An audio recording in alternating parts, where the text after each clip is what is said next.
안녕하세요. 일본의 소식을 쉽고 빠르게 간추려서 전해드리는 오늘의 일본입니다. 10월 24일 토요일 오전 뉴스 보내드리겠습니다. NHK 보도에 따르면 23일 도쿄에서 186명, 카나가와 91명, 사이타마 40명, 치바 54명, 오사카 100명, 홋카이도 51명, 오키나와 46명의 감염이 확인되는 등 총 748명이 확진 판정을 받은 것으로 파악되었습니다. 일본 내 감염이 확인된 사람은 95,995명이며 요코하마항 크루즈선을 포함하면 총 96,707명이 감염된 것으로 파악되었습니다. 한편 도쿄와 카나가와에서 각각 3명, 사이타마, 오사카, 기후, 오키나와, 이시카와, 후쿠오카에서 각각 1명, 이렇게 총 12명의 사망이 발생하였으며 누적 사망자는 일본 내 감염이 1,710명, 요코하마항 크루즈선 승선자를 포함하면 전체 1,723명이 되었습니다.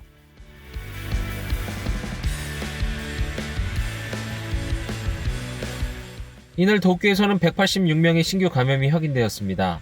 10세 미만부터 90대까지의 남녀 186명이 신규 확진 판정을 받은 것으로 파악되었으며 이 중 111명은 감염 경로가 파악되지 않거나 조사 중이고 75명은 기존 감염자의 밀접 접촉자로 확인되었습니다. 연령대로는 20대에서 30대가 총 78명으로 전체의 약 42%, 40대에서 50대는 총 63명으로 약 34%로 나타났습니다. 감염 경로로는 186명 중 직장 내 감염이 24명으로 가장 많았으며 가정 내 감염이 22명, 시설 내 감염이 14명, 회식에서의 감염이 6명 등으로 확인되었습니다. 한편 이날 40대, 50대, 70대 남성 총 3명의 사망이 발생하였으며 현재 중증 환자는 1명 감소한 23명, 입원 환자는 20명 증가한 964명으로 파악되었습니다. 이로써 도쿄의 누적 확진자 수는 29,706명, 누적 사망자 수는 445명이 되었습니다. 다음 소식입니다. 2020년이 약 2개월여 남은 가운데 연말연시를 앞두고 있습니다. 연말연시에 흔히 볼 수 있는 일본의 전통 문화에 올해는 코로나로 인해 위기가 찾아왔습니다. 分科会の中では、例示として例えば25日ぐらい12月25日ぐらいから11日まで、休みを取るのも一案だというようなお話もありました。三が日の密を避け感染リスクを下げるという意味でも、経済界にさまざまな対応を呼びかけていきたいというふうに考えています。 정부는 1월 4일이 월요일인 관계로 정초 3일간 기성이나 새해 첫 참배 등이 집중되지 않도록 휴가를 1월 11일까지 또는 휴가를 분산시키는 방안을 기업 측에 요청하기로 하였습니다. 이에 대한 시민들의 생각을 들어보았습니다. 今までよりはその余裕なる生活っていうのができるだろうから、それでどうしようかっていうのは考えるかもしれないね。皆さん帰りたいのはやっぱり年末年始31日の大晦日から正月にかけてだと思うので、休みが長くなったからじゃあ新幹線とかインフラが混まないかっていうとなかなかそれはないんじゃないかなって気はしますけどね。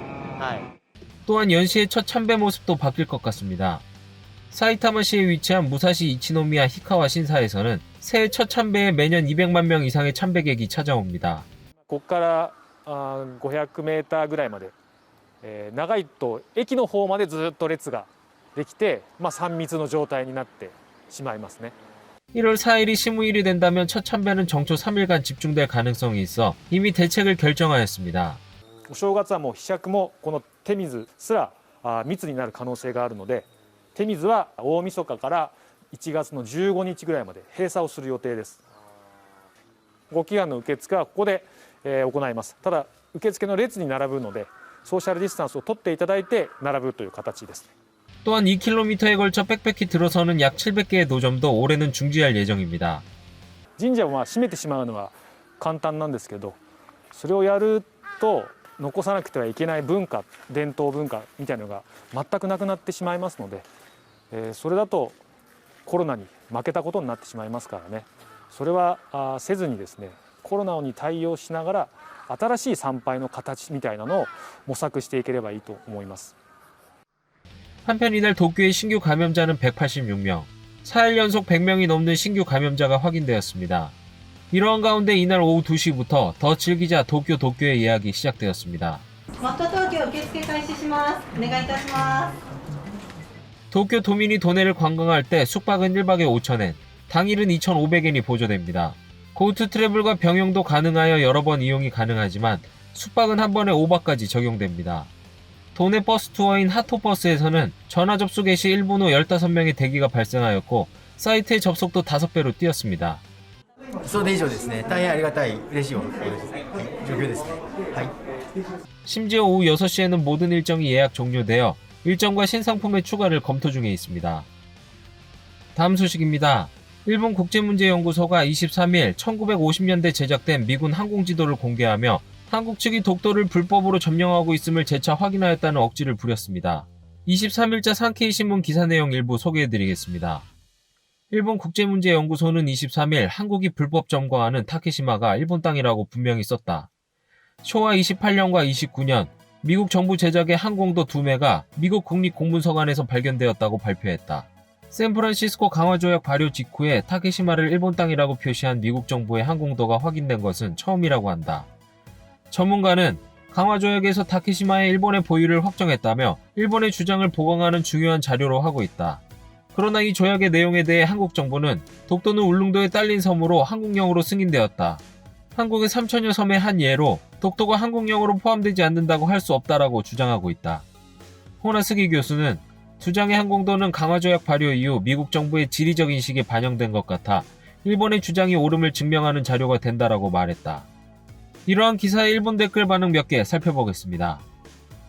정정당당하게 국제사법재판소에서 결판내는 것이 좋다. 일본 정부가 이로써 상대국에 제대로 대응 가능한지다. 이미 타케시마는 아베 정권 때 독도로 기념비 등이 지어졌는데 일본 외무성 등이 전화 등으로 항의하는 수준의 대응해온 경위가 있다. 1mm라도 우리 영토는 지키겠다고 선언한 전 아베 총리. 아무런 대항 조치를 취하지 않고 사실상 빼앗겨 있는 현재의 상황이 되었다. 현 스가 총리, 이 문제에 대해 어떻게 다룰지 수완이 시험되는 사안이다. 마지막은 실력으로 현상을 배제하여 일본의 영토임을 선언하지 않으면 안 되는 일이다. 타케시마는 우리나라의 어민들이 물개 사냥도 행해졌다. 뭐라 해도 전후 처리는 연합국인 미국이 벌인 셈이며 당시의 기록이 있는 것이 당연하다. 한국이 전후에 혼잡을 틈타서 임의로 이승만 라인을 그은 것뿐이다. 정부는 착실하게 한국에 대해서 설명해야 한다. 왜 안 하는가? 왜 보도되지 않는가? 한국에 사양할 이유가 있는가? 상급 국민만 알고 있는 것이라도 있는 건가? 의문투성이고 어쩔 수 없네. 다른 매체들은 왜 당당하게 크게 보도하지 않는가? 일본은 독도가 우리 땅이라는 수많은 근거는 무시하고 50년대에 제작된 미군 항공지도 몇 장으로 말도 안 되는 억지를 부리고 있습니다. 이런 항공지도의 공개에 한국 공군 관계자는 일본의 주장처럼 점선이 국경선이라면 방공식별구역이 잘못 그어진 것이다. 이러한 항공 차트로 영유권을 주장하는 것은 무리다라고 지적하였습니다. 또한 울릉도와 독도 사이의 짧은 점선에 대해 종합적으로 보면 오른쪽은 일본이고 왼쪽은 한국이라는 간략한 표기로 보인다라며 방향을 구분한 것이지 국경선은 아니다. 국경을 구분한 것이라면 명확해야 하며 좌표를 표기하며 끊어진 부분이 없어야 한다라고 설명하였습니다. 또한 이날 아베 전 총리는 도쿄 신주쿠에 위치한 산업유산정보센터를 시찰하였다고 자신의 트위터에 올렸습니다. 트위터에는 이날 산업유산정보센터를 시찰하고 전 주민분들과 이야기할 수 있는 기회를 얻었습니다라고 밝혔습니다. 그중 대만 출신 징용자의 급여와 보너스가 적혀있는 급여 봉투를 근거로 귀중한 자료이다. 이유 없는 중상의 반격은 팩트를 보여주는 것이 가장 좋다. 코로나 시국 속에 입장객 수는 제한되어 있지만 꼭 많은 분들이 내관해 주셨으면 한다라고 밝히며 다시 한번 잘못된 역사의 인식을 발신하였습니다. 다음 소식입니다. 일본 올림픽위원회 JOC는 코로나19 바이러스의 선수에 대한 영향을 조사한 설문 결과를 공표하였습니다. JOC는 코로나19 바이러스의 감염 확대로 선수들이 어떤 영향을 받았는지를 알기 위해 선수들에게 설문조사를 한 뒤 23일 경기 단체의 담당자 등에 의한 회의에서 결과를 보고하였습니다. 설문은 여름과 겨울 올림픽의 강화 지정 선수 1693명을 대상으로 이루어졌으며 이 중 995명이 응답하였습니다. 설문에 따르면 긴급사태 선언의 기간 중 선수의 약 70%가 훈련에 큰 제한이 있었다고 응답하고 그 요인으로는 훈련시설을 쓰지 못한다 등의 장소가 없었다가 가장 많았고 다음으로 눈치가 보인다라는 이유가 계속되었습니다. 또한 설문에서는 긴급사태 선언이 해제된 5월 하순 이후에도 절반 이상이 바이러스 감염의 무서움을 느끼고 있다라고 답하였습니다. JOC의 오가타 선수 강화 본부장은 선수가 어떻게 곤란을 겪는지가 나타났다. 앞으로 훈련 환경을 어떻게 만들어갈지 등 제대로 생각하겠다라고 말하며 대책을 강화하겠다고 제시하였습니다. 다음 소식입니다. 일본 정부는 이번 달의 경기에 대해 회복의 움직임이 보인다라는 판단을 유지하였습니다. 원래 경제보고는 경기에 대한 정부의 공식적인 인식을 보여주는 것으로 이달에는 여전히 어려운 상황이지만 회복 움직임이 있다는 판단을 4개월 연속으로 유지하였습니다. 특히 개인 소비에 대해서는 고투 캠페인이 본격화한 지난달의 후반부터 여행이나 외식 등의 소비가 증가하여 여관이나 호텔 등의 숙박시설의 가동률도 완만하지만 상승하고 있는 것으로 회복하고 있다고 하였습니다. 장래의 경기에 대해서는 감염 상황 등을 주시할 필요가 있다라며 회복이 계속되는 것이 기대된다라고 하였습니다. 다음 소식입니다. 영국과 일본 정부는 우대관세 등을 정하는 경제연계 협정에 정식 서명을 실시하였습니다. この協定を日英間の貿易投資のさらなる促進に加え、グローバルな戦略的パートナーである日英の関係をさらに強化発展させていくための重要な基盤にしたいと思います。 영국에서는 트러스 국제무역장관이 방일에 서명식에 임하였습니다. 영일 EPA 경제연계협정은 영국이 EU로부터 탈퇴한 것으로 일본과 EU의 사이에 우대관세 등의 경제협정을 적용할 수 없게 되어 새롭게 맺게 되었습니다. 내용은 일본과 EU의 협정을 거의 답습하였으며 일본으로부터 수출하는 승용차의 관세를 단계적으로 인하해 2026년에는 철폐한다는 등입니다. 향후는 각각의 국회에서의 승인이 필요하고 일본에서는 다음 주부터의 임시국회에서 심의되어 내년 1월 1일부터의 발효를 목표로 하고 있습니다. 다음 소식입니다. 임명 거부의 문제로 일본 학술회의와 정부의 골이 커지며 학술회의의 근본적 방식의 재검토에 대해서 이노우에 과학기술 담당상과 카시타 학술회의 회장의 협의가 시작되었습니다. 日本学術会議が国の予算を投じる機関として本来発揮すべきそんな役割をより適切に果たして国民の皆様に理解されるそんな存在であるべきとも考えています。 이에 대해 카시타 회장은 임명 거부 문제의 해결이 매우 중요하다라고 강조하며 다시 한번 이유의 설명을 요구하였습니다. 또한 학술회의의 근본적 방식에 대해서는 학술회의로서의 검토 상황을 연내에 보고할 방침을 표명하였습니다.